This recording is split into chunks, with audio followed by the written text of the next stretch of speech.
Good on the Inside, an Antisepticeye X-rated fanfiction by Dragon Ghost 3, Chapter 19, Job Day. Your perspective. I yawned and opened my eyes. It was morning. Why is it so bright? Oh yeah, I forgot I'm in heaven, I chuckled to myself and got up. I put on a tank top that had angel wings on the front with black skinny jeans. Didn't Light say it was job day today? I wonder what I would be. I thought to myself all the way down the stairs of the wind tower. I looked at the window. There were very few angels and demons altogether. I made it to the main palace and looked for Light. Luna, there you are. The counselors are looking for you. I saw Light running straight towards me.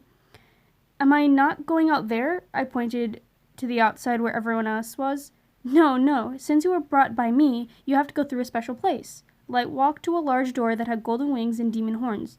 Since you were possessed and marked at the same time, you have to go through the waterfalls of Kanara. I think. I don't know. He pointed to a waterfall that was perfectly clear. Counselors surrounded the falls. It seemed the counselors all resembled the elements: fire, earth, water, air, magic. Well, this got dramatic, I mumbled and stood in the pool of water that went up to my knees. Light's perspective. Luna has been exposed to so much dark magic that it's easy for her to turn back into a demonic slave.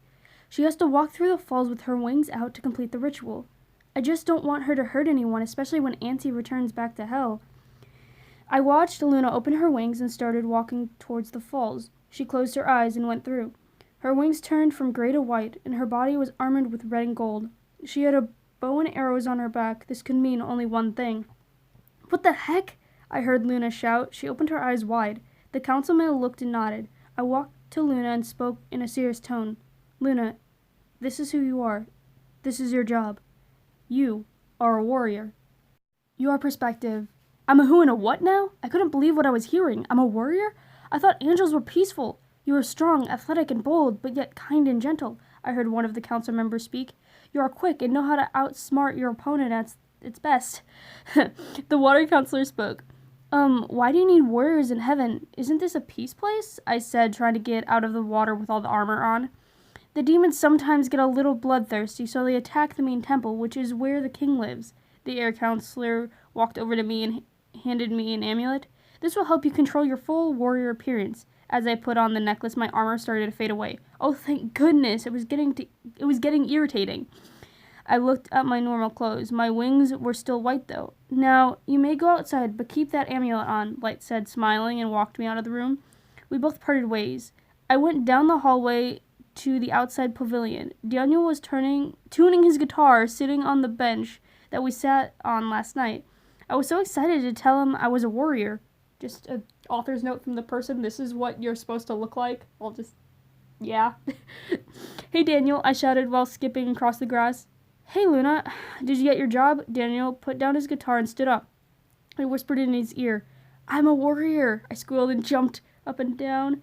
What? No way, me too, he shouted with excitement. What? Okay. What? That's awesome. I noticed that we were both jumping up and down like a bunch of 5-year-olds. I soon got a little dizzy. Whoa, you okay? Daniel held me up, trying to keep me from falling. Yeah, I'm good. I'm just a little lightheaded. Daniel's perspective. Luna was starting to fly towards hell. Luna! Luna! I tried shouting, but it didn't help. It was like she was in a trance. She then dropped cold on the floor. I went to get light applier for help. Your perspective. I woke up in a chair that looked like a throne of bones and skulls. I was in a red dress that was dripping blood? Hello, darling. Remember me? I knew that voice anywhere, but it was followed by a higher-pitched voice. Auntie? Is that you? I sat up in my chair and listened more closely. More than you think, sweetheart. He grinned and walked towards me. How do you like sitting on the throne of darkness? It suits you well. His face was different. Part of it was the plain Auntie, but the other half was like a dark Auntie, gray skin with a green eye. Dark Auntie, what have you done with Auntie? I stood up to confront him, but then sat back down. Dark Auntie was almost on top of me. One of his hands was on the arm of the throne, and the other was above and to the side of my head, on one of the skulls. His weak body could not handle the mortal world anymore, so he made a deal with me to go back to the heavens. But I would destroy heaven and then hell, and will take over all of humanity. What? Okay. He laughed. I was reaching below my neck to find the amulet was missing. Looking for this, he taunted and held up the necklace in front of me. Give it back. I reached for it, but I reached for it to no avail.